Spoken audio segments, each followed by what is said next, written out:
도장만 찍으시면 오늘 바로 드리고 잔금은 일주일 내로 쏘아드립니다. 총 15억. 어떻습니까?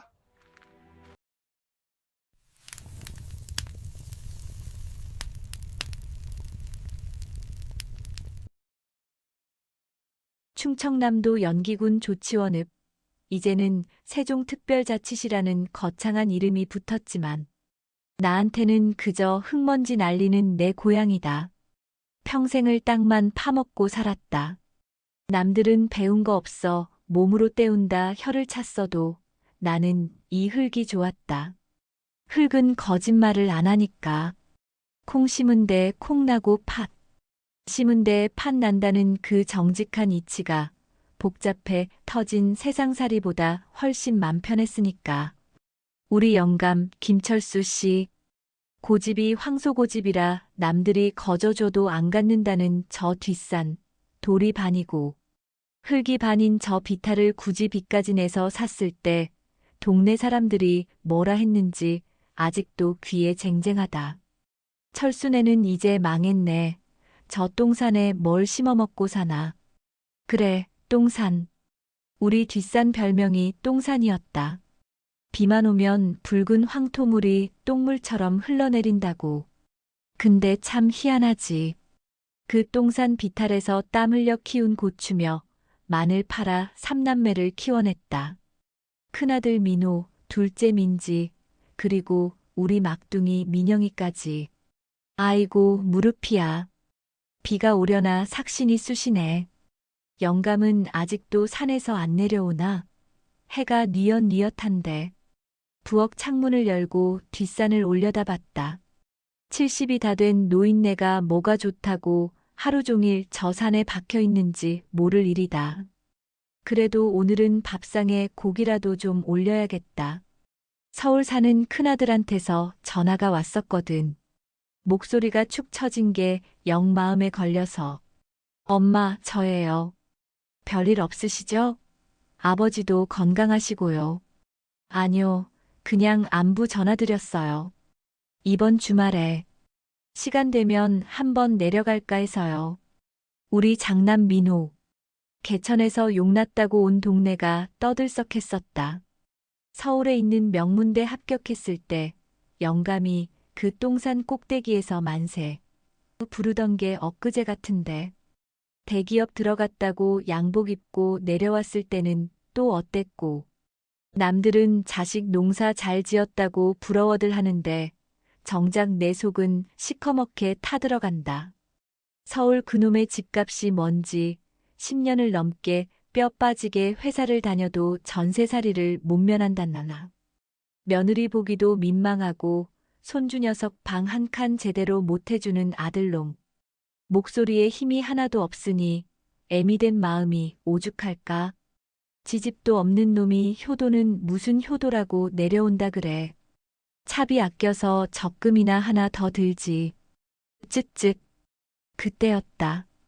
현관문이 벌컥 열리더니 왁자지껄한 소리가 들이닥쳤다. 엄마, 나왔어. 아, 냄새 엄마 청국장 끓여. 요즘 누가 촌스럽게 냄새 배게 집에서 청국장을 끓여. 둘째 민지다. 읍내에서 부동산 하는 우리 똑순이. 머리부터 발끝까지 빤질빤질한 게 흙 묻은 나랑은 딴판이다. 들어오자마자 식탁 위에 명품이라나 뭐라나 하는 가방을 툭 던져놓고 냉장고 문을 벌컥 연다. 엄마, 물 없어? 아, 더워. 오늘 손님 모시고 임장 다녀오느라 죽는 줄 알았네.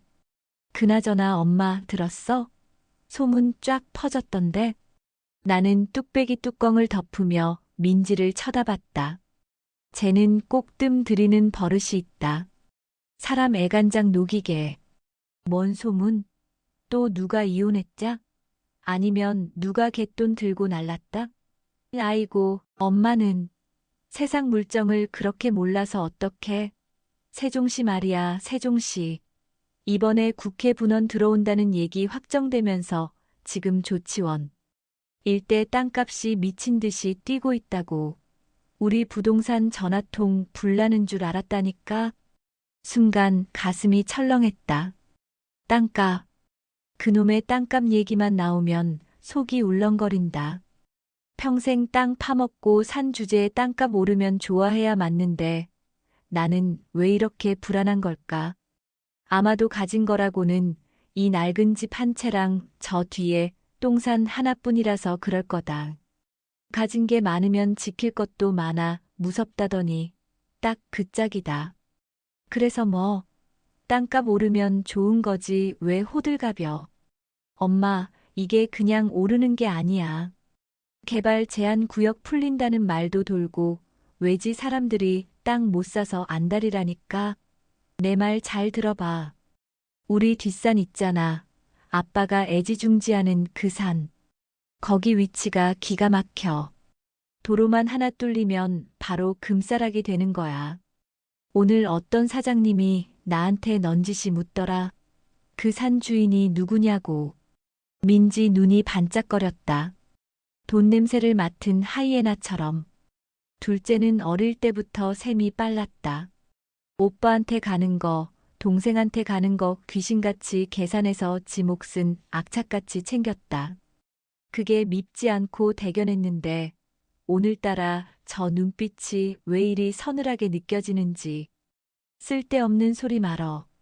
네 아버지가 눈에 흙이 들어가기 전엔 그 산 안 판다고 헝거 몰러. 거기가 어떤 땅인디. 너희들 키워낸 땅이여. 아이고 엄마. 언제적 얘길 해?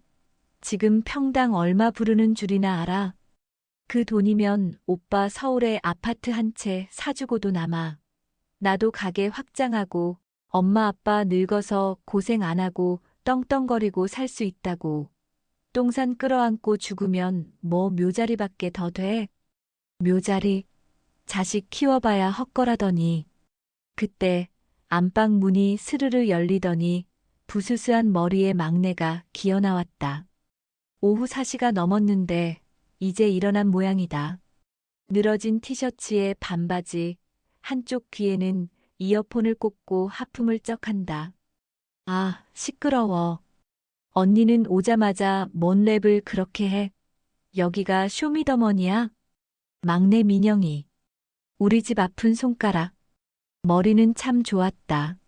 초등학교 때 영재 소리도 들었는데 중학교 들어가더니 공부는 담쌓고 맨날 첫날 컴퓨터 게임인지 뭔지만 하고 돌아다녔다. 대학도 안 가고 서울서 뭐 한다고 몇 년 살다 오더니 빈손으로 내려와 1년째 저렇게 방구석 엑스포를 하고 있다. 동네 창피해서 내가 고개를 못 들고 다닌다. 넌 좀 닥쳐. 어른들 얘기하는데 끼어들지 말고 밥이나 처먹어. 민지가 막내를 쏘아붙였다. 민영이는 기죽기는커녕 냉장고에서 물병을 꺼내 병째에 들이키며 짝다리를 짚는다. 땅 판다고? 아빠가 잘도 팔겠다. 꿈 깨셔. 그리고 지금 팔 타이밍도 아니잖아. 찌라시만 돌지 아직 확정 고시도 안 떴는데 설레발은. 제가 웬일로 맞는 말을 하네. 민지가 코웃음을 쳤다. 어쭈 백수가 주워듣는 건 있어가지고. 야, 부동산은 정보 싸움이야. 고시 뜨고 나면 늦어. 바람 불 때 연 날려야지. 너 용돈 필요하면 언니한테 잘 보여. 이번에 한몫 잡으면 내 너 독립자금 정도는 대줄 테니까.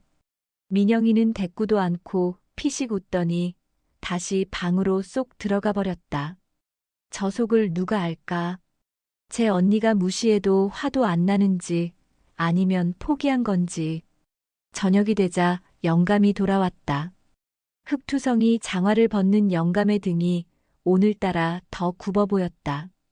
밥상머리에서 민지는 눈치를 살살 보다가 결국 입을 열었다. 아빠, 오늘 김 사장님이란 분이 가게에 왔었는데. 우리 뒷산. 밥 먹어. 영감은 쳐다보지도 않고 딱 잘라 말했다. 그 목소리가 쇳소리처럼 단호해서 민지도 입을 다물었다. 하지만 나는 알았다. 이 식탁 밑으로 흐르는 긴장감이 금방이라도 터질 폭탄 같다는 걸. 서울 큰아들이 주말에 내려온다는 건 필시 민지랑 말이 맞았다는 뜻일 게다. 돈 없는 장남과 돈 욕심 많은 차녀. 그리고 아무 생각 없어 보이는 막내. 이 늙은 부부의 똥산을 두고 한바탕 전쟁이 시작되려 하고 있었다. 그날 밤 나는 잠을 설쳤다. 영감은 드르렁드르렁 코를 골며 잘만 자는데 나는 천장만 뻐끔히 쳐다봤다. 여보, 우리 그 땅 팔면 민호 서울집 한 채 해줄 수 있을까? 민지 말대로 우리도 늑막에 호강 한번 해볼까? 마음이 갈대처럼 흔들렸다. 부모란 게 그렇다. 4살 깎아서라도 자식 잘 되게 해주고 싶은 병. 그 불치병이 도지기 시작한 거다. 하지만 그때는 몰랐다. 이 땅이 우리 가족을 지옥으로 떨어뜨릴 수도 혹은 전혀 다른 세상으로 데려다 줄 수도 있다는 것을. 그리고 그 열쇠를 쥐고 있는 게 가장 한심하게 생각했던 막내딸 민영이라는 사실은 꿈에도 몰랐다. 주말이 되었다. 아침부터 까치가 울어대더니 점심때가 되어 민호차가 마당으로 들어왔다. 은색 승용차. 10년 된 차라 여기저기 긁힌 자국이 선명하다. 차 문이 열리고 민호가 내리는데 아이고 내 새끼. 얼굴이 반쪽이다. 며느리랑 손자는 처가에 갔는지 혼자다. 엄마, 저 왔어요. 그래, 오느라 고생했다.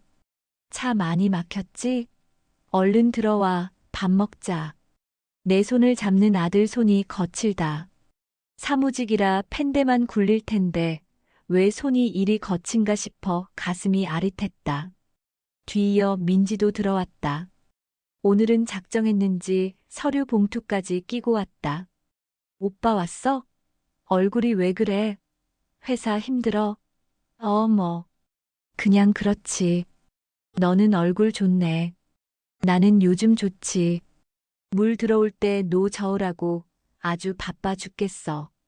막내 민영이는 밥상 구석에 앉아 젓가락으로 콩자반만 깨작거리고 있었다. 영감은 묵묵히 소주잔만 비웠다. 폭풍전야. 딱 그 짝이었다. 식사가 끝나고 과일을 깎아내오자마자 민호가 어렵게 입을 떼었다. 아버지, 드릴 말씀이 있어요. 영감이 텔레비전 채널을 돌리다 멈칫했다.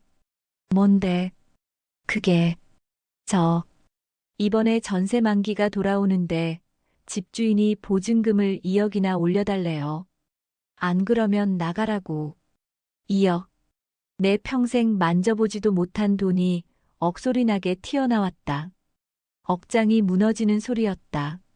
대출도 이미 꽉 찼고, 애는 커가는데 더 외곽으로 나가면 학군도 그렇고, 회사 출퇴근도. 민호가 말끝을 흐리며 고개를 숙였다. 천하의 대기업 다니는 우리 아들이 고개 숙인 죄인이 되어 있었다. 그 모습을 보는 내 마음이 칼로 베이는 것 같았다. 이때다 싶었는지 민지가 끼어들었다. 아빠 들었지? 오빠 지금 심각해. 나도 알아봤는데 서울 집값 장난 아니야. 이참에 그냥 결단 내려. 뒷산 그거 지금 시세 좋을 때 팔자고. 김 사장님이 아주 좋은 조건으로 매입한대. 평당 100만 원 쳐준대. 그 산 솔직히 농사도 잘 안 되잖아. 돌밭이라 뭐 심기도 힘들고. 그거 팔면 오빠 집 문제 해결하고 아빠 엄마 노후 자금하고 나도 좀 융통하고 다 좋잖아. 응? 평당 100만 원. 계산도 안 되는 큰 돈이다. 산이 5,000평이니 그게 다 얼마여? 나는 침을 꼴깍 삼켰다. 영감의 눈치를 살폈다. 영감의 얼굴이 불그락푸르락 달아올랐다. 안냐? 딱 2마디. 밥상 위에 공기가 얼어붙었다. 아버지, 제발 고집 좀 그만 부려요. 오빠가 저렇게 힘들다는데. 똥산 끌어안고 죽을 거야? 이놈의 기집애가. 그 산이 어떤 산인디. 느그 할아버지가 물려준 건 아니지만 내 피 같은 돈으로 사서 느그들 먹이고 입힌 산이여. 땅은 함부로 파는 거 아니여. 아니, 시대가 변했잖아. 농사 지어서 언제 돈 벌어? 그리고 아빠 이제 농사 힘들어서 못하잖아. 허리도 아프면서. 민지가 소리를 빽 질렀다. 민호는 고개를 더 푹 숙이고 한숨만 쉬었다. 그때였다. 구석에 처박혀 있던 막내 민영이가 조용히 일어났다. 평당 100. 모두의 시선이 막내에게 쏠렸다. 야, 넌 빠져. 어른들 얘기하는데. 민지가 쏘아붙였지만 민영이는 아랑곳않고 민지를 똑바로 쳐다봤다. 그 눈빛이 평소 흐리멍텅하던 막내가 아니었다. 서늘하고 어딘가 비웃음기 어린 눈. 언니, 그 김 사장이라는 사람 사기꾼 냄새 안 나? 지금 거기 시세가 얼만데 100을 불러. 호구 잡혔어? 뭐? 야, 내가 공인중개사야. 내가 뭘 안다고 떠들어. 공인중개사면 등기부등본은 떼어받겠네. 토지 이용 계획 확인원은? 그 산 지금 자연녹지 지역인데. 이종 일반 주거 지역으로 변경될 가능성 90% 이상인 거 몰라. 용도 변경되면 평당 100이 아니라 500도 넘어. 근데 지금 100에 넘기라고? 언니 바보야? 아니면 김 사장한테 뭐 받아 처먹었어? 순간 정적이 흘렀다. 나도 영감도 민호도 입을 딱 벌리고 막내를 쳐다봤다. 용도 변경, 이종 일반 주거지역? 그게 다 뭔 소리다냐? 평소엔 응, 아니밖에 안 하던 막내 입에서 뉴스에나 나올 법한 말들이 줄줄 쏟아져 나오니 귀신에 홀린 것 같았다. 민지의 얼굴이 시뻘개졌다. 당황한 기색이 역력했다. 너, 어디서 주워들은 풍월로. 주워들은 거 아니야. 내가 다 조사했어. 아빠, 절대 팔지 마. 지금 팔면 우리만 손해야. 그리고 오빠. 민영이가 민호를 쳐다봤다. 오빠 힘든 거 아는데 조금만 버텨. 저 땅, 그냥 땅 아니야. 내가 다 생각이 있어. 나는 내 귀를 의심했다. 저게 우리 막내 맞나? 방구석에서 게임만 하던 녀석이 언제 저런 걸 다 알았을까? 영감의 눈빛이 흔들렸다. 민호는 멍하니 동생을 바라봤고 민지는 분해서 어쩔 줄을 몰라 했다. 이 똥산에 대체 무슨 비밀이 숨겨져 있는 걸까? 그리고 우리 막내는 도대체 정체가 뭘까? 바람 잘 날 없는 우리 집. 이제 진짜 폭풍이 시작되려 하고 있었다. 그날 밤 사달이 났다. 분을 못 이긴 민지가 밖으로 나가더니 누군가에게 전화를 걸어대고 민호는 마당 평상에 앉아 줄담배만 피워댔다. 나는 막내 방으로 들어갔다. 녀석은 다시 헤드폰을 끼고 컴퓨터 화면을 보고 있었다. 민영아. 내 부름에 녀석이 헤드폰을 벗었다. 너 아까 그게 뭔 소리여? 네가 그런 걸 어찌 알아? 민영이가 씩 웃었다. 그 웃음이 어릴 적 사탕 훔쳐먹다 들켰을 때 짓던 장난스러우면서도 묘하게 든든한 그 미소였다. 엄마, 나 백수 아니라고 했잖아. 나 나름 바빠. 그리고 저 산 아빠가 얼마나 아끼는지 내가 제일 잘 알잖아. 헐값에 넘기게 둘 순 없지. 녀석이 모니터를 가리켰다. 화면 가득 복잡한 지도와 숫자들이 어지럽게 떠 있었다. 세종시 도시기본계획 2030 조치원 서북부 개발 지구 상세도. 내 눈엔 까막눈이나 다름없는 글자들이었지만 민영이 눈에는 보물지도로 보이는 모양이었다. 근데 엄마 조심해야 돼. 언니가 데려온 김 사장, 그리고 그 뒤에 있는 사람들. 냄새가 아주 구려. 단순히 땅 사려는 놈들이 아니야. 가슴이 덜컥 내려앉았다. 단순한 땅 장사가 아니라고. 그 시각, 대문 밖. 어둠 속에서 낯선 검은 승용차 한 대가 우리 집을 주시하고 있었다는 걸 우리 식구 아무도 눈치채지 못했다. 그저 땅값이 올라 좋다는 생각, 돈 때문에 싸우는 자식들 걱정에만 빠져 있었을 뿐. 일요일 아침이 밝았다. 어젯밤에 그 소란이 무색하게, 닭들은 회를 치고 마당의 누렁이는 밥 달라고 꼬리를 흔든다. 하지만 집안 공기는 살얼음판이다. 영감은 아침부터 뒷산에 올라가 내려올 생각을 않고 큰아들 민호는 마루 끝에 앉아 땅이 꺼져라 한숨만 쉬고 있다. 퀭한 눈을 보니 밤새 한숨도 못 잔 게 분명하다. 부엌에서 달그락거리는 소리가 났다. 밥을 안 칠 힘도 없어 찬물에 밥을 말아 들이키려는데 대문 밖이 시끌시끌하다. 올 것이 왔다. 어제 민지가 통화하며 내일 아침 일찍 모시고 갈게요. 하던 그 귀하신 몸이 납신 모양이다. 엄마, 아빠는 산에 갔어?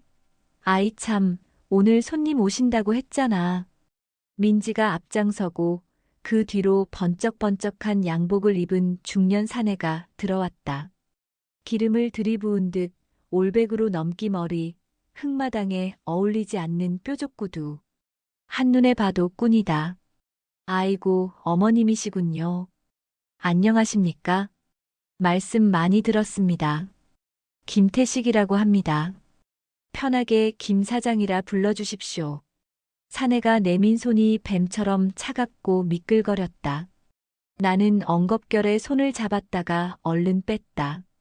누추한데. 들어오슈. 생긴 건 멀끔한데 눈이 영 아니네. 웃고는 있는데 눈알이 뱀눈깔 마냥 대굴대굴 굴러가. 우리 집 기둥뿌리 개수 세는 것 같아. 거실에 밥상 대신 다과상이 펴졌다. 민호도 쭈뼛거리며 자리에 앉았다. 김 사장은 가죽 서류 가방을 아주 소중하게 무릎 위에 올려놓았다. 어머님, 아드님, 그리고 따님. 제가 오늘 이렇게 불쑥 찾아온 건 다름이 아니라 아주 큰 선물을 드리고 싶어서입니다. 저 뒷산 말입니다.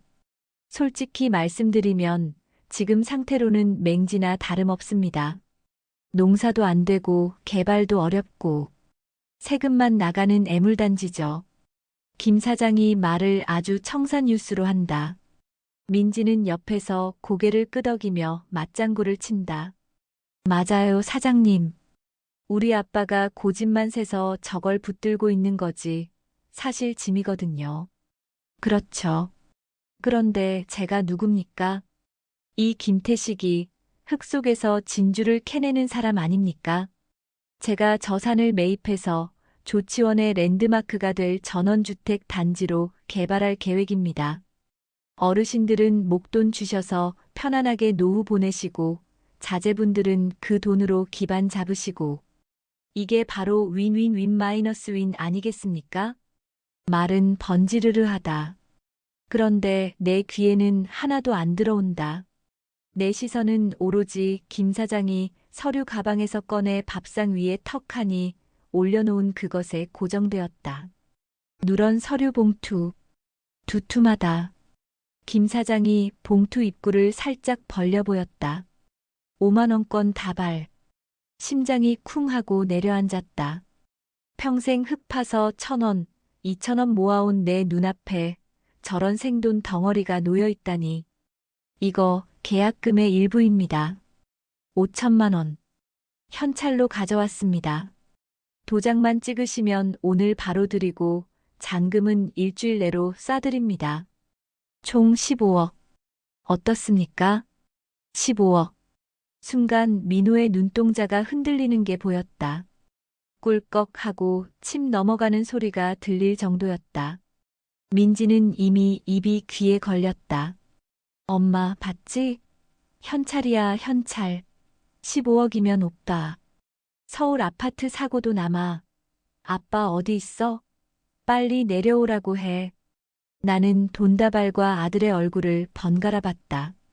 민호의 저 간절한 눈빛. 엄마 제발이라고 말하는 듯한 저 눈빛. 마음이 약해진다. 저 돈이면 우리 아들 회사에서 기죽지 않고 살 수 있을 텐데. 며느리한테 큰 소리치고 살 수 있을 텐데. 부모란 게 죄인이다. 자식 가난한 게 다 내 탓 같아서 저 돈이 똥산 판 돈이 아니라 내 살점 판 돈이라 해도 쥐어주고 싶은 게 부모 마음이다. 그때 현관문이 쾅 열렸다. 누구 맘대로 내 땅을 팔아먹어. 영감이다. 낯을 든 채 씩씩거리며 들어온 영감의 모습에 김 사장이 움찔하며 뒤로 물러났다. 아, 아버님 오셨습니까? 진정하시고 제 말씀 좀. 필요 없어. 당장 내 집에서 나가. 어디 사기꾼 놈들이 들어와서 혓바닥을 놀려. 아빠, 사기꾼이라니. 김 사장님 우리 은인이야. 15억을 준다잖아. 15억. 민지가 악을 썼다. 이년아, 돈이면 다냐? 저 산이 어떤 산인디. 네 오빠 등록금 대고 네 가게 차려준 게 다 저 산에서 나온 고추 팔고 마늘 판 돈이여. 근데 헐값에 넘겨. 안 돼.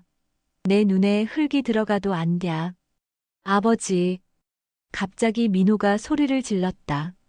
착해 빠진 우리 장남이 평생 아버지가 하라면 하는 대로 살던 순둥이가 얼굴이 시뻘개져서 소리를 지른 거다. 제발 좀 그만하세요. 저 산이 뭐가 그렇게 중요해요? 저보다 중요해요? 저 지금 죽을 것 같아요, 아버지. 서울에서 전세금 못 올려줘서 길바닥에 나앉게 생겼다고요.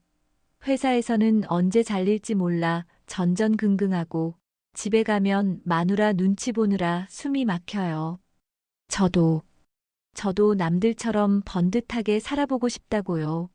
부모님이 되어서 자식 죽는 꼴 보고 싶으세요. 민호가 울부짖으며 무릎을 꿇었다. 엉엉 소리내어 우는 40 넘은 아들을 보는데 내 억장이 무너져 내렸다. 영감도 낯을 든 손을 부들부들 떨며 말을 잇지 못했다. 나는 그제야 알았다. 우리는 가족이 아니었다. 우리는 돈이라는 놈 앞에서 서로를 물어뜯을 준비가 된 짐승들이었다. 저 똥산 하나 때문에 평생 쌓아온 가족의 정이 모래성처럼 허물어지고 있었다. 분위기가 험악해지자 김 사장이 비릿한 웃음을 흘리며 다시 입을 열었다. 아드님 사정이 딱하네요. 아버님 자식이 저렇게까지 말하는데 고집 그만 피우시죠. 이번 기회 놓치면 이 가격 절대 못 받습니다. 아니면 김 사장의 눈빛이 변했다. 나중에 경매로 넘어가서 헐값에 뺏기시던가요? 협박이다. 저건 분명 협박이었다. 영감이 뒷목을 잡고 휘청거렸다. 여보. 내가 영감을 부축하려는 순간 안방 문이 열렸다. 경매. 누가 누굴 넘겨. 막내 민영이다. 어제와 똑같은 후줄근한 차림인데 손에는 웬 두꺼운 서류 뭉치와 노트북이 들려 있었다. 녀석이 뚜벅뚜벅 걸어와 밥상 앞 김 사장의 맞은편에 털썩 앉았다. 막내 처제? 오랜만. 처제는 무슨. 말 섞을 군번 아니니까 입 다물고. 민영이가 노트북을 펴더니 화면을 김 사장 쪽으로 획 돌렸다. 김태식 씨. 아니, 전과 3범 김태봉 씨라고 불러야 하나? 3년 전 평택 기획 부동산 사기 사건으로 집행유예 중이시네. 아직 집유기간 안 끝났을 텐데 이렇게 대놓고 영업 뛰어도 되나? 김 사장의 얼굴이 사색이 되었다. 무슨 말도 안 되는. 말도 안 돼? 여기 당신 판결문이랑 지금 당신이 소속된 미래개발이라는 유령법인 등기부등본 다 있어. 자본금 500만 원짜리 회사가 15억을 줘? 이 돈. 민영이가 밥상 위에 돈다발을 집어들더니 냄새를 킁킁 맡았다. 이거 어디 사채 끌어다 쓴 미끼지? 오늘 도장만 찍으면 계약금의 배액 상환 어쩌고 하면서 위약금 물릴 작전이고 아니면 계약서에 깨알같이 박힌 독소 조항으로 땅만 꿀꺽하고 잔금은 안 줄 생각인가? 엄마나. 세상에. 저게 다 뭔 소리여. 막내 입에서 나오는 말이 청산유수다. 민지랑은 차원이 다른 송곳 같은 말들이 쏟아진다. 민지가 당황해서 더듬거렸다. 야, 너 지금 손님한테 무슨 말버릇이야. 김 사장님 그런 분 아니야. 언니는 좀 빠져. 호구 잡힌 줄도 모르고 좋다고 꼬리치지 말고. 언니, 이 사람이 제시한 개발 도면 봤어? 그거 5년 전 무산된 그린시티 조감도 베낀 거야. 세종시청 들어가서 토지 이용 계획 열람만 해봤어도 알 수 있는 걸 그냥 개발된다 하니까. 눈이 뒤집혀서 확인도 안 했지? 민영이가 서류 뭉치를 민지 앞에 던졌다. 봐. 이게 우리 산 진짜 가치야. 지금 팔면 15억? 웃기지 마. 제대로 용도 변경되고 개발 들어가면 50억도 넘어. 근데 그걸 날치기 하려는 놈한테 아빠 땅을 팔아? 50억이라는 말에 민호의 울음소리가 뚝 그쳤다. 김 사장은 식은땀을 줄줄 흘리며 서류 가방을 챙기기 시작했다. 아니, 젊은 친구가 사람을 아주 모함하네. 기분 더러워서 거래 안 해. 가자. 김 사장이 돈다발을 낚아채듯 챙겨서 허둥지둥 밖으로 나갔다. 민지가 사장님 하며 쫓아나갔지만 차는 먼지를 일으키며 꽁무니를 뺐다. 거실에는 다시 정막이 흘렀다. 하지만 아까와는 다른 정막이었다. 민호와 영감, 그리고 나는 멍하니 막내만 쳐다봤다. 민영이가 한숨을 푹 쉬더니 노트북을 덮었다. 아빠, 미안해. 내가 미리 말했어야 했는데. 저런 놈들 꼬일 거 알고 있었어. 네가 그걸 어찌 아냐?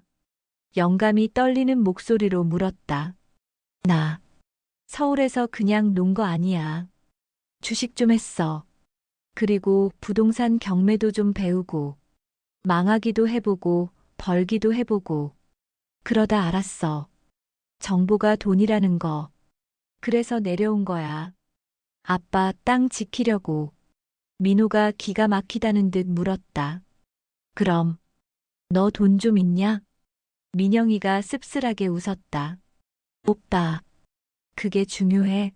지금 아빠 쓰러지기 일보 직전인 거 안 보여? 그제야 보니 영감의 얼굴이 백지장처럼 하얗다. 낫을 쥔 손에 힘이 풀리며 쨍그랑 낫이 바닥으로 떨어졌다. 여보, 우리는 너 나 할 것 없이 영감에게 달려들었다. 한바탕 소동이 지나가고 영감은 안방에 누워 끙끙 앓았다. 다행히 큰 병은 아니라는데 화병이란다. 자식놈들이 부모보다 돈을 더 무서워한다는 걸 확인 사살 당했으니 오죽할까. 나는 부엌에 앉아 소주 한 잔을 따랐다. 쓰다. 너무 쓰다. 오늘 본 자식들의 얼굴이 낯설다.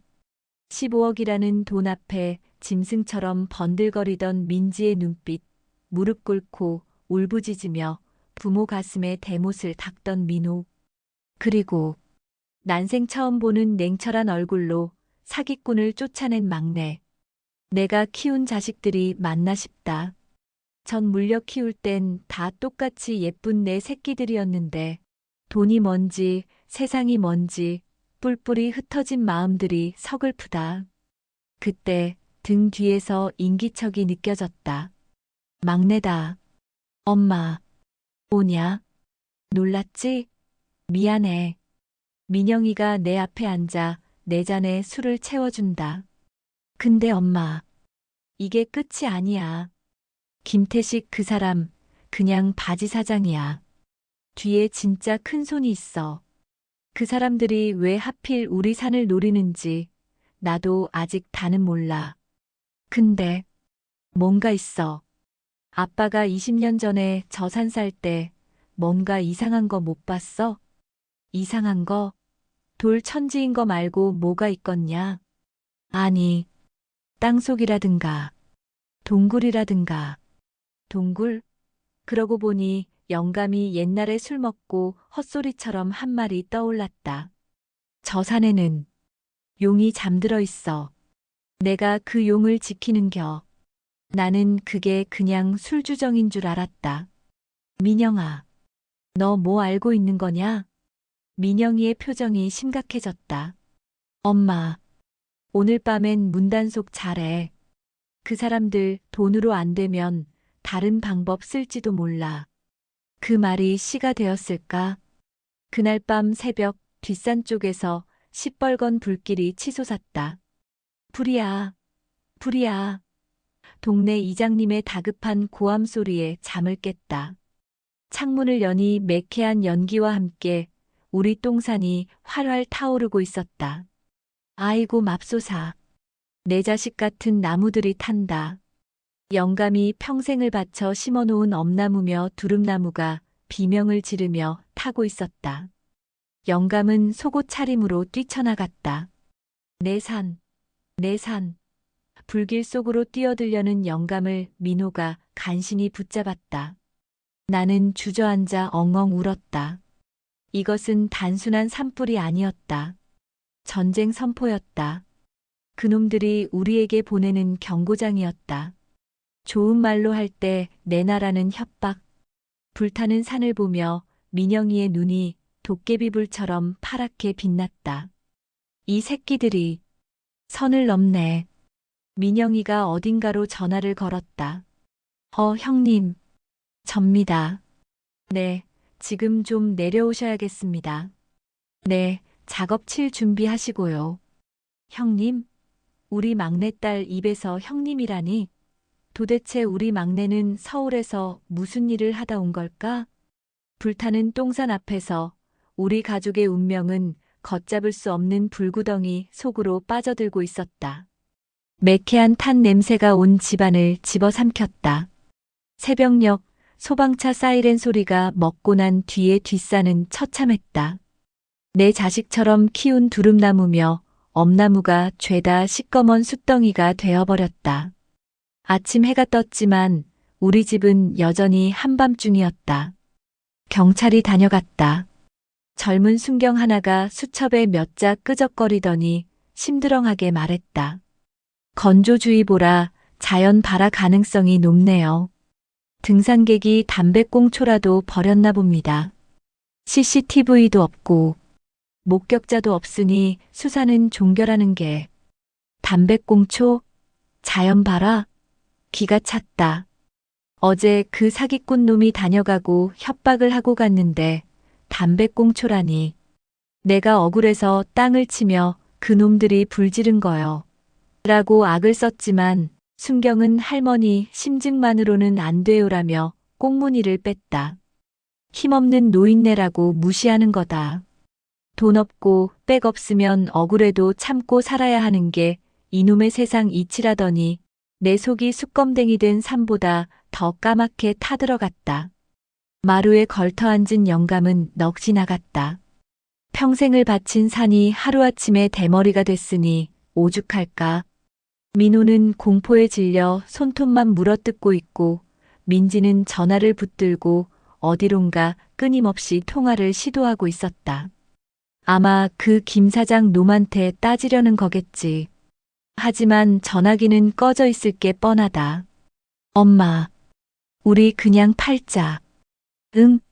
민호가 기어 들어가는 목소리로 말했다. 이러다 우리 다 죽어. 불 지르는 놈들이야. 다음엔 집에다 불 지르면 어떡해? 네. 엄마 아빠 설득 좀 해줘. 그냥 똥값이라도 받고 넘기고 서울로 도망가자. 나 무서워서 못 있겠어. 못난 놈. 사내 대장부가 되어서 겁부터 집어먹고는. 하지만 나도 무서웠다. 늙은 우리야 살 만큼 살았다지만 자식들 해코지 당할까봐 가슴이 벌렁거려 견딜 수가 없었다. 그때였다. 육중한 엔진 소리와 함께 대문 앞에 커다란 검은색 밴 2대가 멈춰섰다. 영화에서나 보던 덩치 큰 차였다. 또 뭐여? 이번엔 깡패놈들이 떼거지로 옮겨. 아이고, 우린 이제 죽었구나. 나는 부들부들 떨며 빗자루를 움켜쥐었다. 영감도 퀭한 눈을 번뜩이며 일어섰다. 차 문이 열리고 건장한 사내들이 우르르 내렸다. 그런데 복장이 묘했다. 깍두기 머리에 양복 입은 깡패가 아니라 작업 조끼를 입고 각종 장비 가방을 맨 사람들이었다. 그중 선글라스를 낀 거구의 남자가 성큼성큼 마당으로 들어왔다. 곰 같은 덩치의 팔뚝에는 문신 대신 토시를 하고 있었다. 여깁니까? 팀장님 본가가? 팀장님? 그때 방문을 열고 민영이가 나왔다. 달구 형. 빨리 왔네. 오라면 와야지. 야, 근데 꼴이 이게 뭐냐? 산을 아주 홀라당 태워 먹었네. 냄새가 서울까지 나더라. 거구의 산에 달구라는 남자가 선글라스를 벗으며 민영에게 씩 웃었다. 험상궂은 얼굴과 달리 웃음은 순박했다. 뒤이어 벤에서 안경 쓴 깐깐해 보이는 여자 한 명과 앳된 청년 두 명이 더 내렸다. 그들의 손에는 드론 가방과 측량 장비, 노트북 가방이 들려 있었다. 가족들은 멍하니 그 광경을 바라만 봤다. 민영이가 우리 쪽을 보며 말했다. 엄마, 아빠, 소개해 줄게. 네. 동료들이야. 서울에서 같이 일하던 사람들. 로, 네가 무슨 일을 혔길래 저런. 소개가 늦었네요. 박달구입니다. 전직 국과수 화재 감식반이었고 지금은 민영 팀장. 아니, 민영이랑 같이 민간조사 업체 운영하고 있습니다. 이쪽은 김 변호사, 저 뒤에 꼬맹이들은 드론이랑 데이터 분석하는 친구들입니다. 국과수, 변호사, 내 귀를 의심했다. 방구석 폐인인 줄 알았던 내 딸이 사장님. 아니, 팀장님이라니. 민영이가 지시를 내리기 시작했다. 달구 형, 형은 산 올라가서 바라지 좀 찾아줘. 경찰이 못 찾은 거 형은 찾을 수 있잖아. 김 변호사님은 아까 그 경찰서 가서 조서 다시 꾸미고 압박 좀 넣어주세요. 단순 실화로 종결 못 시키게. 그리고 얘들아, 너희는 드론 띄워. 산 전체 스캔 떠서 지형도 다시 만든다. 불타서 나무 없어졌을 때가 기회야.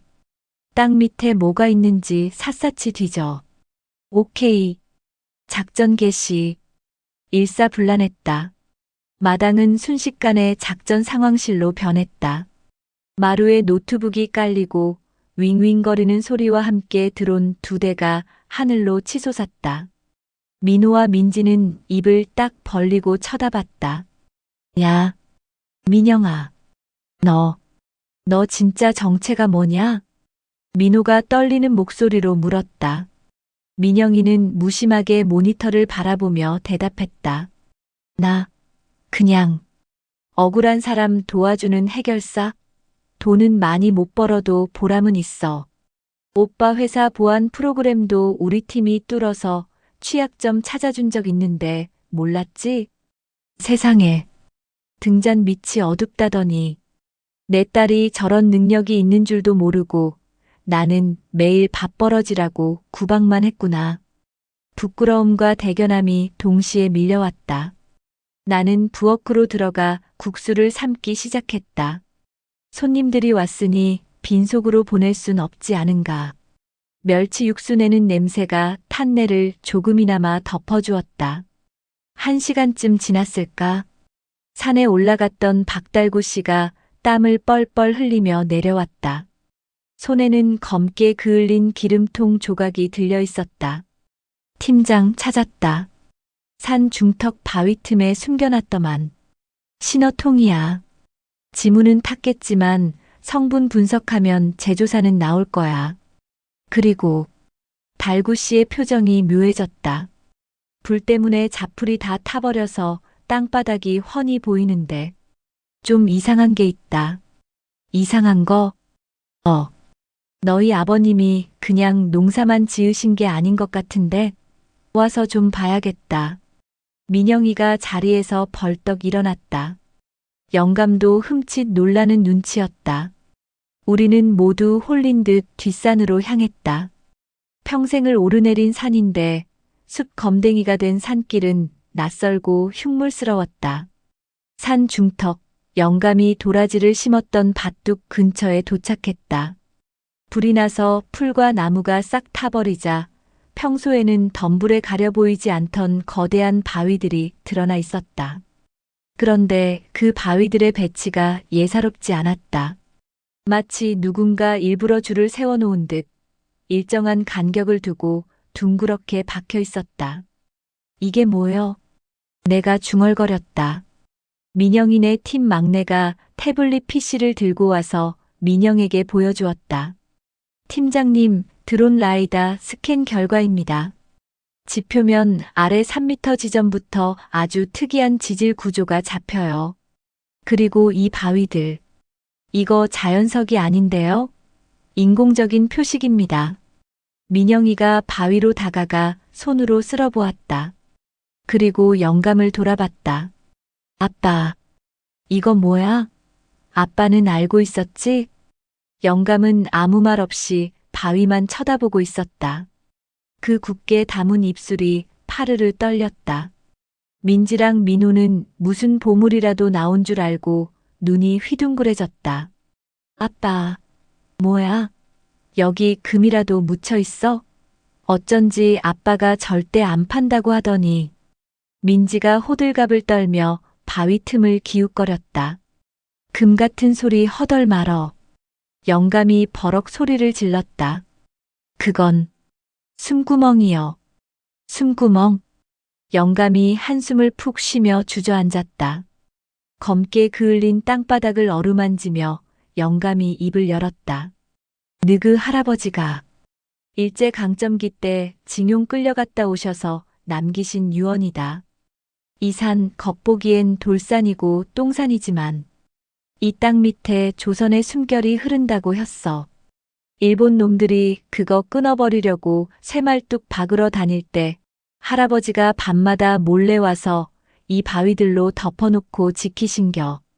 에이 아빠, 무슨 전설의 고향 찍어? 새말뚝 괴담 그거 언제적 얘긴데. 민호가 맥이 풀린다는 듯 말했다. 하지만 민영이의 표정은 달랐다. 아니 오빠, 그냥 전설이 아니야. 달구 형, 이 바위 성분 좀 봐봐. 달구 씨가 장비로 바위를 찍어보더니 눈이 커졌다. 이거 일반 화강암이 아닌데? 자성이 엄청 강해.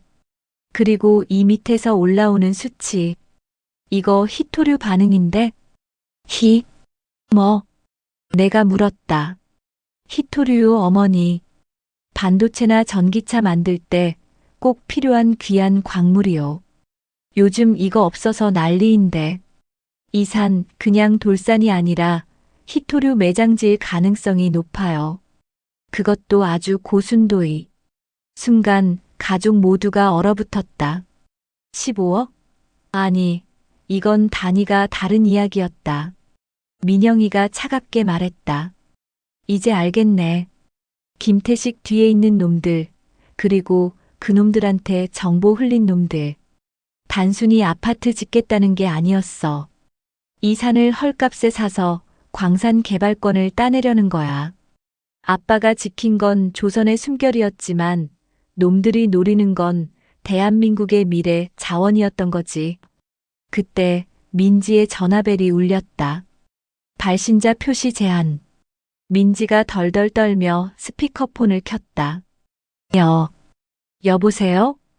기계음 섞인 목소리가 흘러나왔다. 산불 구경은 잘하셨나? 그쯤 했으면 이제 도장 찍으시지. 시간 끌면 다음엔 산이 아니라 사람이 다칠 텐데. 민영이가 전화기를 낚아챘다. 야, 잘 들어. 민영이의 목소리가 낮고 서늘하게 산중에 울려 퍼졌다. 너희들이 건드린 게 그냥 시골 노인네들이라고 생각했나 본데 번지수 잘못 찾았어. 너희가 불지른 덕분에 증거 다 나왔고 우린 지금부터 진짜 전쟁을 시작할 거니까. 김태식한테 전해. 감방에 독방 예약해놨다고. 민영이가 전화를 뚝 끊었다. 산바람이 휙 불었다. 숯검댕이가 날려 우리 얼굴에 묻었다. 하지만 더 이상 우리는 겁먹은 시골쥐가 아니었다. 영감은 눈물을 글썽이며 막내딸을 바라봤다. 민영아, 네가 이 애비를 살리는구나.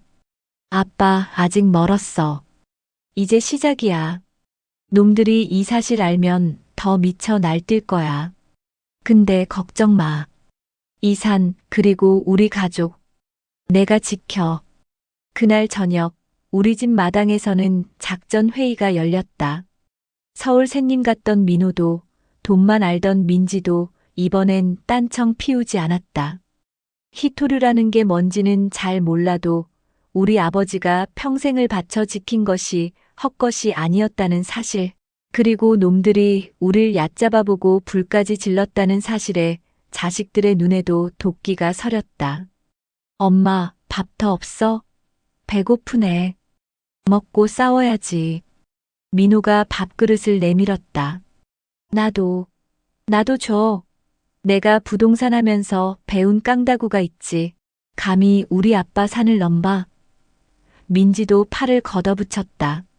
나는 밥솥을 통째로 들고 나왔다. 그래, 먹어라. 많이들 처먹어라. 내 새끼들 입에 밥 들어가는 것만 봐도 배부르다는 말 다 거짓말이다. 지금은 내 새끼들이 든든하게 먹고 저 도둑놈들을 때려잡는 걸 봐야 내 속이 시원할 것 같다. 하지만 우리는 몰랐다. 놈들이 최후의 수단으로 가장 비열하고 더러운 덫을 놓고 있다는 것을.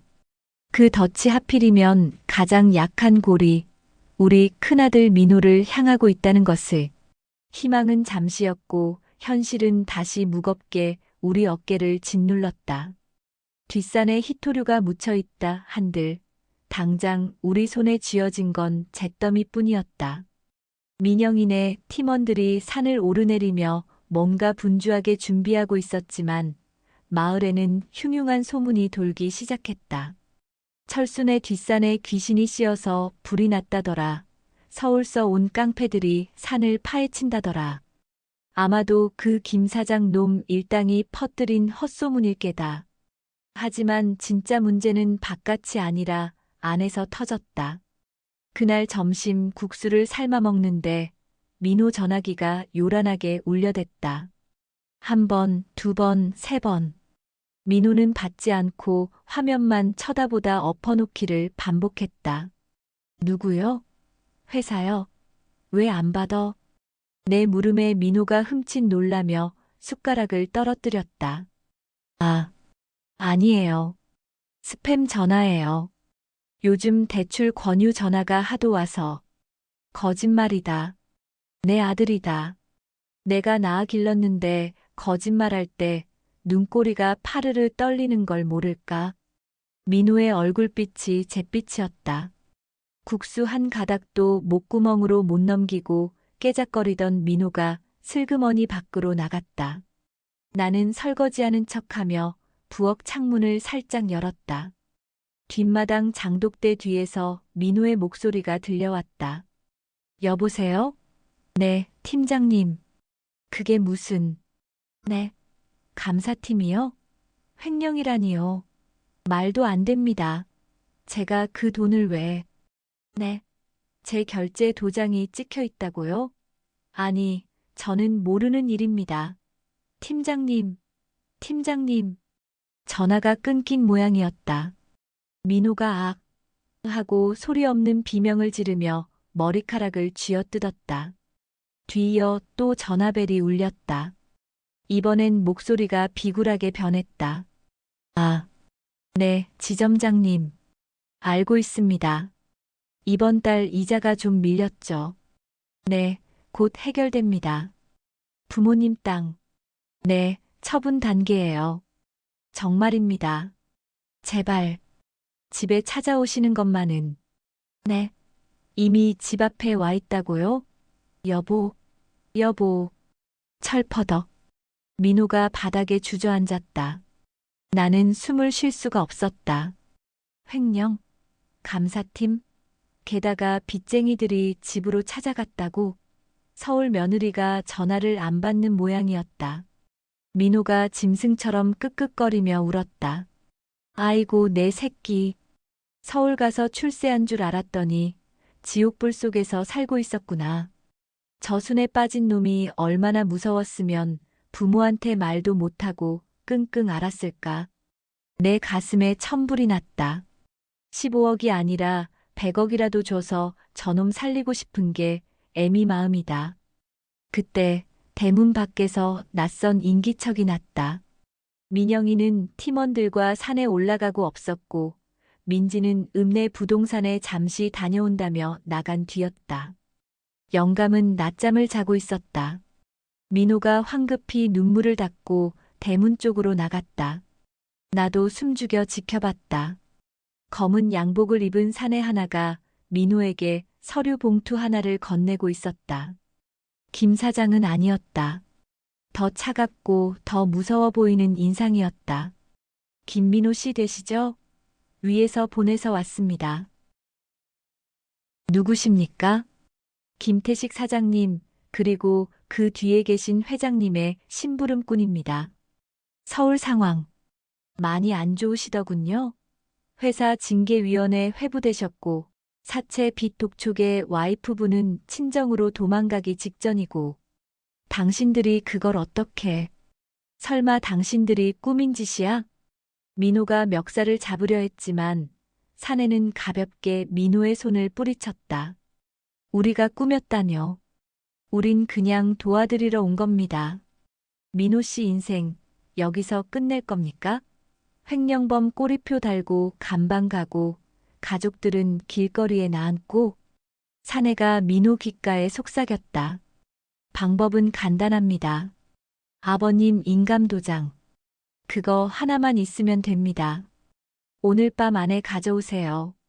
그러면 회사 감사건은 없었던 일로 해드리고 빚 3억 우리가 대신 갚아드립니다.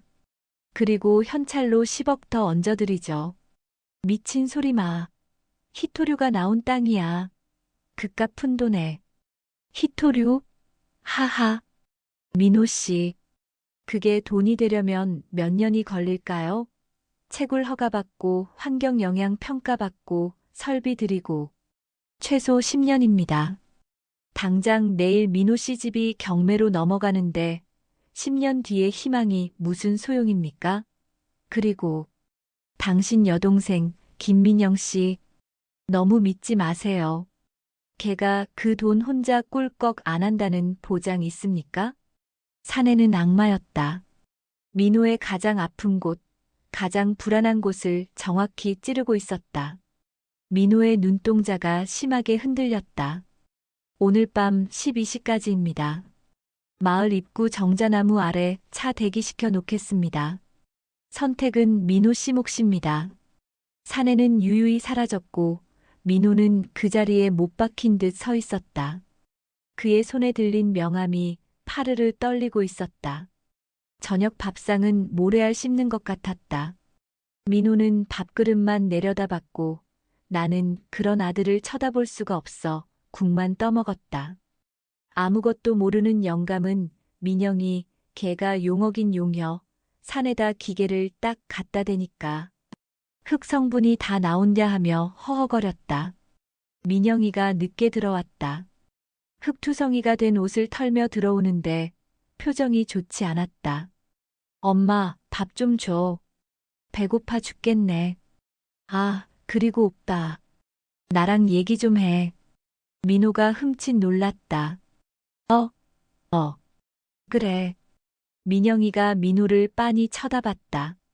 그 눈빛이 너무나 날카로워 내 심장이 덜컥했다. 설마 민영이가 눈치챈 걸까? 오빠, 오늘 누구 만났어? 아니, 아무도 안 만났는데. 왜? 그래. 동네 입구 CCTV에 낯선 차가 찍혔길래 우리 감시하나 싶어서. 조심해. 놈들, 수단 방법 안 가리는 놈들이야. 민영이는 더 이상 묻지 않고 밥을 비벼 먹었다. 하지만 나는 보았다. 민영이가 식탁 밑으로 오빠의 떨리는 다리를 유심히 지켜보고 있었다는 것을. 밤이 깊었다. 시골의 밤은 칠흑 같다.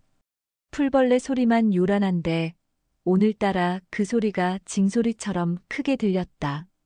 안방에는 영감이 코를 골며 자고 있었다. 나는 자는 척 등만 돌리고 누워 있었다. 잠이 올 리가 없었다. 자정 무렵 방문 창호지에 검은 그림자가 어른거렸다. 드르륵. 미닫이 문이 아주 조심스럽게 열렸다. 숨죽인 발소리. 민호였다. 어둠 속에서 민호가 두리번거렸다. 영감의 머리맡에 놓인 반다지장. 그 안에 영감의 인감 도장과 땅 문서가 들어있다. 민호가 무릎을 꿇고 앉아 반다지장 고리를 만지작거렸다. 달빛에 비친 아들의 얼굴은 땀범벅이었다. 눈물이 그렁그렁했다. 아버지, 죄송해요. 진짜 죄송해요. 저 살고 싶어요. 제 자식, 제 마누라 살려야 해요. 소리 없는 절규가 내 귀에 들리는 듯 했다. 나는 눈을 질끈 감았다.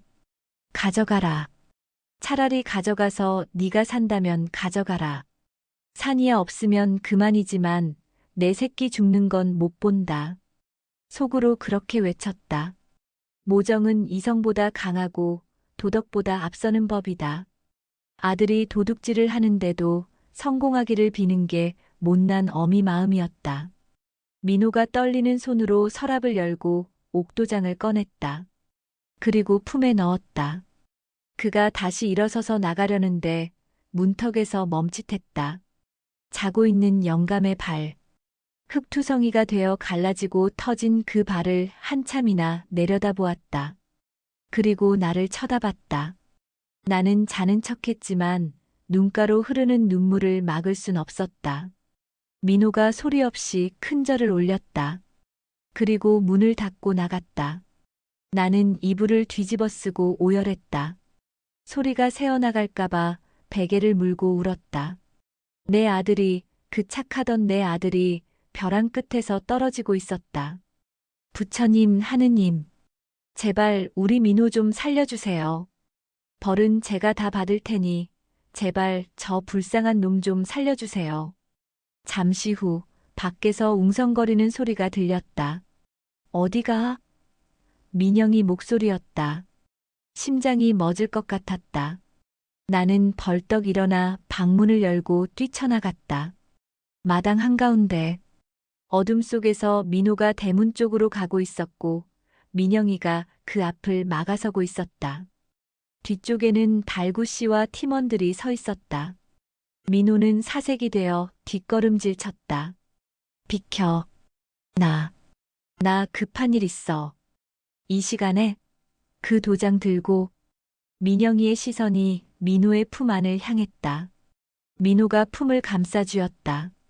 무슨 소리야? 오빠, 그 사람들 믿어? 도장 갖다 주면 빚 갚아주고 회사 문제 해결해 줄 것 같아? 아니, 도장 넘기는 순간 오빠는 공범 되는 거야. 횡령죄에 사기 방조죄까지 뒤집어 쓰고 감방 가는 거라고. 민영이가 소리쳤다. 그럼 어떡해? 민호가 악을 썼다. 나보고 어떡하라고. 내일 당장 감사팀 들이닥치고 집에는 압류 딱지 붙는다는데. 너처럼 똑똑하고 잘난 년은 몰라. 하루하루 피 말리는 기분을 네가 아냐고. 이 땅, 희토류, 다 필요 없어. 나한테는 당장 내일 쌀쌀 돈이 더 급해. 민호가 털썩 무릎을 꿇고 엉엉 울었다. 그 모습에 달구 씨도 고개를 돌렸고 민영이도 입술을 깨물었다. 나는 맨발로 뛰어나가 민호를 끌어안았다. 민호야, 아이고 내 새끼야. 엄마 나 너무 무서워. 나 좀 살려줘. 아들과 엄마가 마당 흙바닥에서 뒹굴며 울었다. 이 비극이, 이 가난이, 이놈의 돈이 사무치게 원망스러웠다. 한참 뒤 민영이가 다가와 민호의 어깨를 잡았다. 오빠, 일어나. 목소리가 차분했다. 도장 줘. 민영아. 그놈들한테 갖다 줘. 나와 민호가 동시에 고개를 들어 민영이를 쳐다봤다. 이게 무슨 소린가? 가서 도장 주고 계약서 찍어. 그리고 돈 받아와. 10억 준다며. 받아와야지. 너 지금 제정신이야? 민영이가 씩 웃었다. 어둠 속에서도 그 눈빛은 형형하게 빛났다. 단 조건이 있어. 이 도장. 가짜야. 민영이가 주머니에서 똑같이 생긴 옥도장 하나를 더 꺼냈다. 아빠 도장. 내가 아까 저녁에 미리 바꿔치기 해놨어. 오빠가 가져온 건 내가 문방구에서 판 막도장이고. 엄마나. 저 여우 같은 기집애. 밥 먹을 때 오빠 다리 떨리는 거 보고 미리 선수 쳤구나. 근데 놈들은 몰라. 아빠 인감증명서도 없잖아. 그냥 도장만 받으면 된다고 생각하겠지. 오빠 가서 연기 좀 해. 세상에서 제일 비굴하고 절박한 척하면서 도장 넘겨. 그리고 그놈들이 주는 돈이랑 각서 다 받아 챙겨. 대화 내용은 이 녹음기로 다 따고. 민영이가 초소형 녹음기를 민호의 셔츠 주머니에 찔러 넣었다. 오빠가 놈들의 미끼를 무는 척하면서 우리가 놈들을 낚는 거야. 할 수 있겠어? 우리 가족 다 죽이고 산 뺏으려는 놈들한테 오빠가 한 방 먹이는 거야. 민호가 멍하니 동생을 바라봤다. 그리고 손에 든 가짜 도장을 꽉 쥐었다. 눈물이 마른 자리에 도끼가 차오르기 시작했다. 할게. 아니 해야지. 내가 싼 똥 내가 치워야지. 민호가 일어섰다. 옷에 묻은 흙을 털어내고 다시 대문을 향해 걸어갔다. 아까와는 다른 비장한 뒷모습이었다. 민영이가 달구 씨에게 신호를 보냈다. 달구 형, 오빠 뒤 밟아. 놈들 아지트 파악해야 해. 그리고 김 변호사님, 내일 아침 오빠 회사 법무팀에 연락 넣으세요. 우리가 확보한 증거 자료 보내서 횡령 누명 벗겨야죠. 민영이가 나를 돌아보며 말했다. 엄마, 들어가서 주무셔. 오늘 밤 판이 뒤집힐 거야. 밤바람이 찼다. 하지만 내 가슴은 뜨거워졌다. 우리 집 맏아들이 못난 줄만 알았던 내 새끼가 가족을 위해 호랑이 굴로 걸어 들어갔다. 나는 대문 앞에 서서 어둠 속으로 사라지는 아들의 등을 향해 합장하고 빌었다. 부디 무사해라. 그리고 이겨라. 우리 가족 절대 지지 말자. 저 멀리 마을 어귀 정자나무 아래 헤드라이트 불빛이 번쩍였다. 전쟁의 서막이 올랐다. 민호가 어둠 속으로 사라진 뒤 시간은 엿가락처럼 늘어졌다. 벽식의 초침 소리가 내 심장을 콕콕 찌르는 것 같았다. 영감은 자다 깼는지 마루에 나와 말없이 담배만 태웠다. 내막을 모르는 영감은 그저 큰아들이 야밤에 어딜 갔나 걱정하는 눈치였지만 나는 속이 타서 냉수만 들이켰다. 민영이는 노트북 화면에서 눈을 떼지 않았다. 귀에 꽂은 이어폰을 통해 들려오는 소리에 집중하느라 미동도 없었다. 엄마, 걱정 마. 오빠 잘하고 있어. 연기 대상 감이네. 민영이가 짧게 한마디 던졌다. 그 말이 동아줄이라도 되는 양 붙들고 있었다. 새벽 2시. 갑자기 민영이가 노트북을 탁 덮으며 일어났다. 됐다. 낚였다. 가자. 대기하고 있던 달구 씨와 팀원들이 우르르 일어났다. 나도 엉겁결에 고무신을 꿰어 신었다. 어딜 가는겨? 아빠, 엄마도 가야 돼. 가서 봐야지. 우리 오빠가, 그리고 우리 가족이 이기는 거. 읍내 외곽에 있는 폐창고. 미래개발이라는 간판이 삐딱하게 걸린 그곳 주변은 이미 쥐 죽은 듯 고요했다. 하지만 어둠 속에선 이미 민영이가 부른 경찰들과 검찰 수사관들이 포위망을 좁히고 있었다.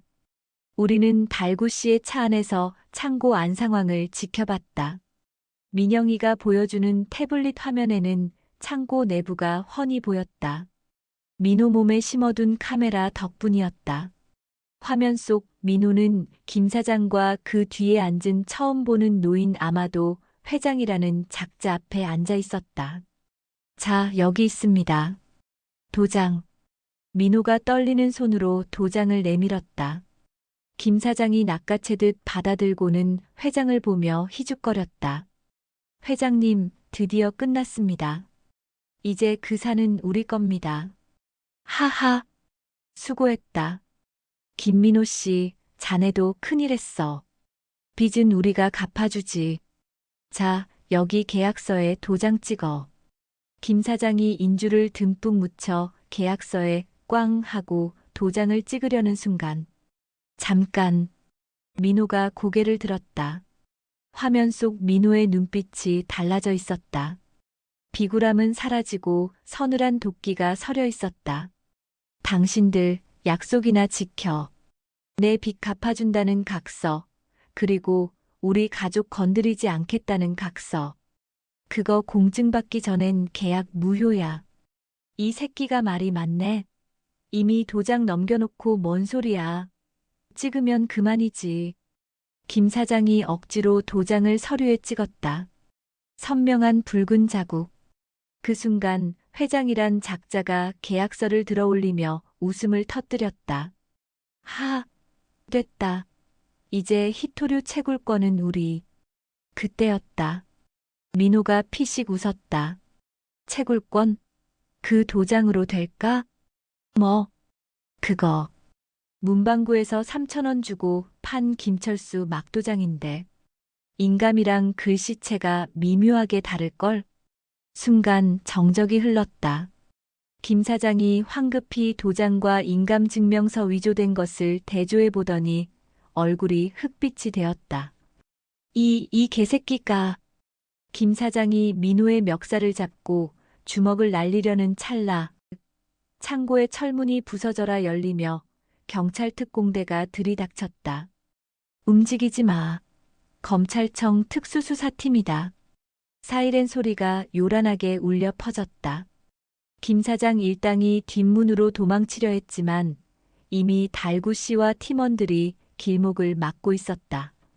어딜 가시나 김태식 씨? 독방 예약해 놨다니까. 달구 씨가 곰 같은 덩치로 김 사장을 가볍게 제압해 바닥에 꽂았다. 회장이란 작자는 덜덜 떨며 주저앉았다. 아수라장 속에서 민호가 비틀거리지 않고 똑바로 서서 넥타이를 풀었다. 그리고 바닥에 엎어진 김 사장을 내려다보며 말했다. 우리 아버지가 그러셨지. 땅은 거짓말 안 한다고. 근데 너희는 거짓말만 하잖아. 그래서 안 되는 거야. 차 문을 열고 뛰어나간 나는 민호를 끌어안았다. 아이고 내 새끼. 다친 데 없냐? 무서워서 어찌 견뎠냐? 민호가 씩 웃으며 내 눈물을 닦아주었다. 엄마, 나 괜찮아. 진짜. 속이 다 시원해. 나 이제 병신처럼 안 살아. 아버지 아들답게 살 거야. 뒤늦게 상황을 파악한 영감은 말없이 민호의 어깨를 두어 번 툭툭 쳤다. 투박한 손길이었지만 그 안에 담긴 고맙다, 미안하다, 자랑스럽다는 말을 우리 모두는 들을 수 있었다. 모든 것이 정리되는 데는 꼬박 한 달이 걸렸다. 김 사장 일당은 구속되었고 그들 뒤에 있던 부패한 건설사 비리까지 줄줄이 엮여 뉴스에 대문짝만하게 났다. 민호의 회사 감사건은 민영인의 팀이 확보한 김 사장의 협박 및 조작 증거 덕분에 무혐의로 밝혀졌다. 오히려 회사를 위기에서 구한 내부 고발자 비슷하게 되어 징계는커녕 표창을 받게 생겼단다. 물론 민호는 이제 남의 돈 벌어먹는 거 지겹다며 사표를 던질 생각이라지만 그리고 뒷산 민영이와 전문가들이 굴삭기를 동원해 바위 밑을 제대로 파보았다. 그곳에서 나온 건 히토류만이 아니었다. 낡은 괴짝 하나가 나왔다. 그 안에는 빛바랜 한지 뭉치와 태극기가 들어있었다. 이게 뭐여? 영감이 떨리는 손으로 한지를 펼쳤다. 독립군 군자금 비축 대장 그리고 토지 매입 문서. 할아버지가 징용 끌려가기 전 독립군 자금을 숨겨두기 위해 이 척박한 땅을 사들였다는 기록이었다. 일본 순사들의 눈을 피하기 위해 일부러 똥산이라 소문내고 아무도 거들떠보지 않게 만든 뒤 그 밑에 자금을 묻어두었던 것이다. 영감이 평생 술 취해 흥얼거리던 용이 잠들어 있다는 말이 진짜 조선의 용, 독립군들의 혼을 말하는 것이었을 줄이야. 이 사실이 알려지자 대한민국이 발칵 뒤집혔다. 히토류 매장량도 엄청나지만 그 땅에 서린 역사적 가치 때문에 정부에서도 함부로 개발할 수 없는 성지가 되어버렸다. 계절이 바뀌어 봄이 왔다. 뒷산은 다시 초록색 옷을 입었다. 불탄 자리는 흉터처럼 남았지만 그 사이사이로 파릇파릇한 고사리와 두릅이 힘차게 고개를 내밀었다. 우리 집 마당 평상. 온 가족이 모였다. 오늘은 특별한 날이다. 철순의 가족 농장 개업식 날이니까. 자, 건배. 우리 가족의 새로운 출발을 위하여. 민지가 샴페인을 터뜨렸다. 민지 녀석, 그 난리통에 깨달은 게 있는지 읍내 부동산을 정리하고 들어왔다. 땅 파는 것보다 땅의 가치를 올리는 게 진짜 부자라나 뭐라나. 지금은 우리 뒷산의 히토류 체험관이랑 주말 농장 기획실장님 되셨다. 민호는 사표를 내고 내려왔다. 며느리랑 손자도 같이. 서울 전세금 빼서 내려오니 빚다 갚고도 여기다 근사한 2층 집을 짓고 남았다. 민호는 요즘 영감 따라다니며 농사 배우느라 얼굴이 까맣게 탔는데 대기업 다닐 때보다 훨씬 행복해 보인다. 그리고 우리 1등 공신 막내 민영이. 녀석은 다시 백수가 아니라 이 농장의 대표님이 되었다. 정부랑 협상해서 히토류 채굴권은 빌려주되 지분 49%를 우리 가족이 갖는 조건으로 계약을 맺었다. 앉아서 돈방석에 앉게 된 거다. 물론 녀석은 돈 관리 귀찮아라며 민지한테 다 맡겨버리고 여전히 방구석에서 게임이나 하고 있지만 나는 부엌에서 봄나물 무침을 한가득 내왔다. 뒷산 불탄 자리에서 캔 두릅이다. 불을 견디고 나온 놈들이라 그런지 향이 더 진하고 쌉싸름하다. 영감이 막걸리 한 사발을 들이키더니 껄껄 웃는다. 임자, 똥산이 아니었어. 보물산이었어. 나는 영감의 빈잔을 채워주며 핀잔을 줬다. 산만 보물이간 자식들도 보물이지. 겉보기엔 속 썩이고 쓸모없어 보여도 때가 되니 다 제 몫을 하잖아. 기다려주는 게 부모 몫이고. 민호, 민지, 민영이. 삼남매가 투닥거리며 고기를 굽는 모습을 본다. 큰아들은 든든한 기둥으로, 둘째는 야무진 살림꾼으로, 막내는 위기의 순간 우리를 구한 영웅으로. 어느 하나 버릴 것 없는 내 새끼들이다.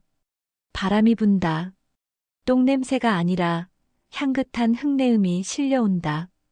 조치원 산비탈, 우리 집에도 드디어 따뜻한 봄이 왔다. 인생은 밭농사 같다. 돌밭이라고 불평하지 마라. 그 돌 밑에 무엇이 묻혀 있을지는 아무도 모른다. 자식이 늦댄다고 타박하지 마라. 늦게 피는 꽃이 더 크고 향기로운 법이다. 오늘도 나는 호미를 들고 산을 오른다. 이제는 똥산이 아니라 희망산이 된 저 비탈을 향해. 내 굽은 등 뒤로 쏟아지는 봄볕이 참말로 따숩다. 그려 산다는 게 다 이런 거지. 지지고 볶아도 결국은 가족이고 사랑인 것을.